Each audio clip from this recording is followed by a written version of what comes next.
नमस्कार मित्रांनो, स्वागत आहे तुमचं माझ्या आणखीन एका नवीन ब्लॉगमध्ये। आणि आम्ही आता कॉलेजला जातोय। आम्हाला आज कॉलेजला लेटसुद्धा झाला आहे, तर जातो कॉलेजमध्ये। मग कॉलेज सुटल्यावर भेटतो तुम्हाला आम्ही। तर मित्रांनो, आमचं आत्ता कॉलेज सुटलेलं आहे आणि आम्ही आता हॉस्टेलवरती जातो। आणि हे बघा, हे जे आहे ते आमचं कॉलेज आहे। हे आमचं सगळं कॉलेजचा कॅम्पस आहे आणि आम्ही आता हॉस्टेलमध्ये जातोय। पण हॉस्टेलवरती जायच्या आधी हे माझे मित्र आहेत, ह्यांना हॉस्टेलवरती भूक लागते म्हणून त्यांना खायला जाम घ्यायचा आहे। तर आता मी बेकरी बघून तिथे जाम वगैरे काहीतरी घेऊ खायला। तर मित्रांनो, आम्ही आता आमच्या हॉस्टेलच्या इथे आलो आहोत आणि आम्हाला ज्या सरांनी दिलं आहे ते सगळं लिहायचं आहे। आणि आज बघूया संध्याकाळचा प्लॅनिंग कुठं होतोय जायचा। मग ठरवूयात, रूमवर गेल्यावर आम्ही काहीतरी ठरवू कुठं जायचं कुठं नाही। ते गेलो तर जाणार आम्ही, आय थिंक रंकाळ्यावरतीच जाणार। जाऊन गेलो तर आय थिंक, आणि अजून गेलो तर महालक्ष्मीला, तेवढंच। तर मित्रांनो, आम्ही आता हॉस्टेलमधून बाहेर पडलो आहोत कारण की आम्हाला हॉस्टेलवरती बसून बसून भरपूर कंटाळा येत होता। म्हणून आम्ही आता रंकाळा चौपाटीवर जातो आहे। तिथे काहीतरी असं चांगलं असं बघून खाऊ, पैसे असले तर अकाउंटमध्ये, नाही तर नाही खाणार। तर आम्ही आता रंकाळा लेकवरती जातो आहे। आमचे सगळे मित्र आहेत ना, ते हॉस्टेलवरतीच आहेत। आम्ही दोघंच जण आलो, माझा हा एक मित्र आणि मी, आम्ही असे दोघंच जण आलो।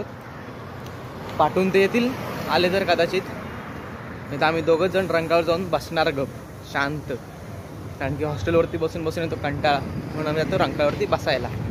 तर मित्रांनो, आम्ही आत्ता रंकाळा लेकवरती येऊन बसलो आहोत। तर राहून कमी होण्याची वाट बघत होतो आम्ही आता।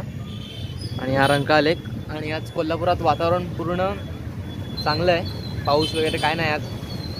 तर रोज पाऊस असतो आणि आज जरा ऊन पण निघालं मस्त की। आणि आम्ही थोड्या वेळाने ना पलीकडच्या गार्डनमध्ये सुद्धा जाणार आहोत। तर ब्लॉगमध्ये बनून राहत, तर त्याचीच ऊन कमी होण्याची आम्ही जरा वाट बघतोय।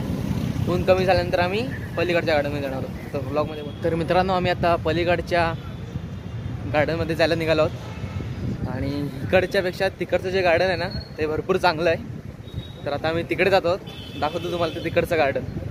तर मित्रांनो, आम्ही आता रंकाळ्याच्या दुसऱ्या गार्डनमध्ये आलो आहोत आणि ह्याचा फक्त तुम्ही व्ह्यू बघा कसाला भारी आहे।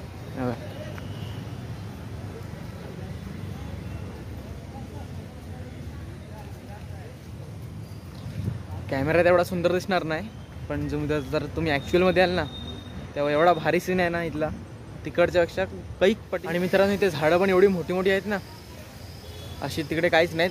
तिकडे कारण नाही आहेत त्याचं असं, की तिकडे बाजूला रोड पण आहे, त्याच्यामुळे असं झाडं वगैरे काय नाही तिथे। तिथे बघा केवढी मोठी मोठी झाडं आहेत, हे बघा, वडाची सुद्धा झाडं आहेत तिकडे भरपूर। तर आम्ही आता तिथून थोड्या वेळात निघू। इथे वेगवेगळ्या प्राण्यांचे पण चित्र आहेत, दाखवतो तुम्हाला मी। हे बघा, हे हत्तीच आहे, इथे ही मगर आहे आणि ते रानरेड आहे। तर असे वेगवेगळ्या प्रकारचे ते चित्र आहेत, अजून पुढे पण आहेत, पण मी पुढे जास्त गेलो नाही। आणि हे कसं आहे बघा, इथे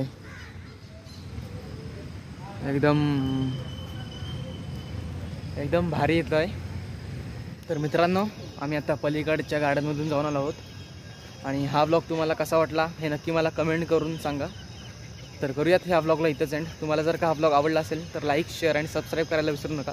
भेटूयात एखाद्या नवीन ब्लॉगमध्ये, तोपर्यंत बाय बाय।